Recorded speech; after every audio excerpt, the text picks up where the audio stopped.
According to a study conducted by Strava, the fitness app which used over 800 million user-logged activities in 2019, today, January 19th, 2020, is the day where most of the people who set New Year's resolutions will give up and fail. Strava themselves call today Quitter's Day. Why is this? In this video, I've come up with a couple of reasons that I'll briefly go over as to why people quit and don't continue to pursue the resolution. When I hear people making resolutions, I always hear what they want to become, but not how they're going to achieve their goal. If you don't have a plan, an actionable plan that you can begin as soon as you figure out what that is, you'll be stuck in limbo, going nowhere and wandering everywhere, hoping for the miracle solution to fall into place. Can't live without them. I knew I Whatever should've happens, fucking I'm only 18. happens. I don't want to die yet. You need to have the capability to properly strategize a way to get from point A to point B to the best of your abilities, and that also means understanding yourself, your own faults and shortcomings, and no one knows this better than you do. Now, I have personal experience failing several times at trying to create habits and stick with them myself, and this was because I didn't have these actionable plans. I just thought that I'm gonna do it, and I'll figure it out on the way. And while that might work for some people, it won't work for the majority. And as a result, I just wasted a lot of time trying to get where I wanted to be because I didn't know what I was doing. I knew I wanted to go north, but I didn't really have a compass. It wasn't until I created an actionable plan to guide me that I started seeing actual progress.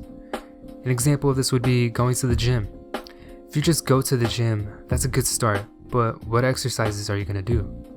You have to come up with a routine, a plan to get into shape, or else you'll be wasting your time, and it will take longer for you to get where you want to be. Being honest with yourself, I believe, is also a part of the planning process. Think of what excuses you typically make, and think of ways to negate those excuses.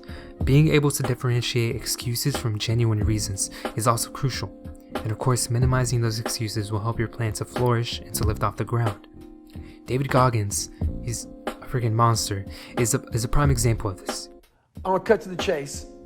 I signed up for this race. It was called the San Diego One Day, where you run around a 1 mile track for 24 hours to see how many miles you can get. My goal was 100 miles. He came up with an idea that he calls the dark room, a place where you shut the fuck up and just listen. And what he means by this is for you to look inside of yourself, to look at your own flaws, so you can plan to overcome these issues, which is the reason why New Year's resolutions exist in the first place. It's the phrase, "sorry, I don't smoke," or "I'm not a smoker," versus "I'm trying to quit smoking," that I think about when it comes to identity. When you say "I'm trying to quit smoking," you still attribute smoking as being part of your identity, rather than when you say "sorry, I don't smoke," or "I'm not a smoker." The latter takes the smoking attribute and removes it from your identity. Now, identity, or rather how you perceive yourself, is a very powerful tool to use at your disposal that many people don't really take advantage of. And as I said before, no one knows you better than you do. Now, how you perceive yourself can both affect you positively or negatively. For example, if you set your resolution to run more when you don't run much in the first place, it's going to conflict with your identity. It's going to clash with who you are as a person. You have to fundamentally believe that you're a runner, sure, not an Olympic athlete, but a runner nonetheless. It's a shift in mindset and perspective that as you believe this as a truth, you will begin to act in accordance with who you say you are. And of course, this will take time. It's not a snap of the fingers and boom, just because you say you're a runner that you'll be able to run 5 miles a day. It's a process that is gradual and takes a considerable amount of effort to make this behavioral change. New Year's is just a momentary surge in motivation, nothing more. Yet people delude themselves that they can do what they haven't been able to do by a simple yearly rotation around the sun. You're not going to magically lose 20 pounds in a month. You have to put in the work, and that's the difference between visualization and fantasizing. And Charlie from Charisma on Command explains it the best. Visualizations include the work necessary to achieve a goal, whereas fantasies focus just on the crowning moment of glory. He then goes on to explain how visualization includes the necessary steps to reach the pinnacle of success that people would skip over if they only fantasize. Future you is you, and if what you have in your mind is yourself having accomplished your resolution, it would feel great, it would feel amazing, and that's all possible if you design and plan accordingly, and not just for the short run. The New Year's motivation is too heavily relied on, when attempting to carry out a resolution in the long run. It's a superficial boost that burns out very quickly when used in that way. Over time, motivation will dwindle, and in turn, you'll find more excuses as to not do whatever you set yourself to do, and once it's gone, you've given up. Instead of using it to carry you, use it as a catalyst to start a reaction where you no longer have to be carried by that motivation, but rather you can propel yourself forward. An example of this is to start whatever you're doing on a small scale, and to build up as you progress.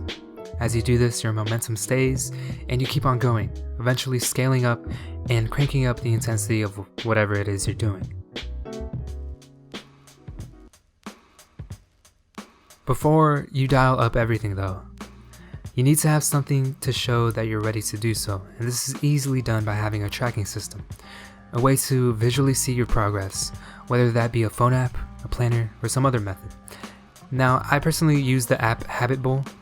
It's a pretty decent app that allows you to track up to 5 habits at a time for the free version, and that's pretty much all I need.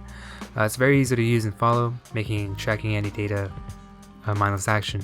Here I'm tracking my trumpet practice. I haven't been doing so hot lately, but I only check mark when I've practiced for over an hour, and on these days I practice for less than that.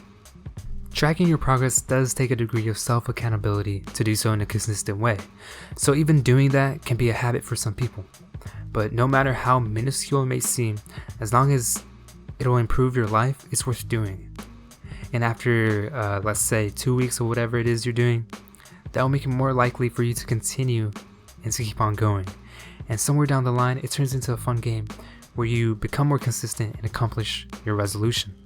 On the topic of consistency though, on average it takes 66 days to form a habit. And in the debate of should I go for consistency or should I go for intensity, Simon Sinek, an amazing speaker, sums it up the best.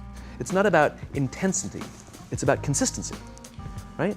You go to the dentist twice a year, your teeth will fall out. You have to brush your teeth every day for 2 minutes. What does brushing your teeth twice a day for 2 minutes do? Nothing, unless you do it every day, twice a day for 2 minutes.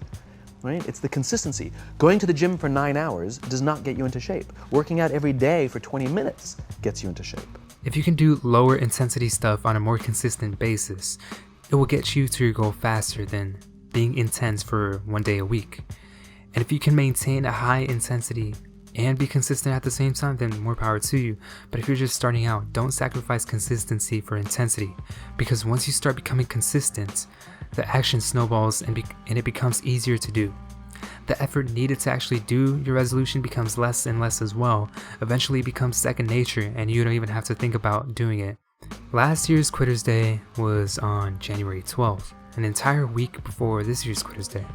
Does that mean people are slowly figuring out how to maintain their resolution longer? Probably not. But what I do know is that meaningful change happens over time. Instead of waiting for next year to set a resolution if you failed today, start another one today. Alright, well guys, thanks for watching. This was this week's video. I'm now planning on releasing videos weekly on a weekly basis, every Sundays at 1 p.m.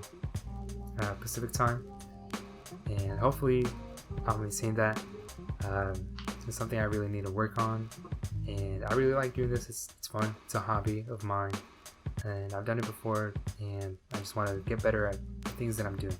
So this is kind of like an experiment. I'm experimenting on just improving my skills, just improving my life, because that's something I really want to focus on, and I also want to improve other people's lives at the same time, at all possible. But once again, thanks for watching, and see y'all next week.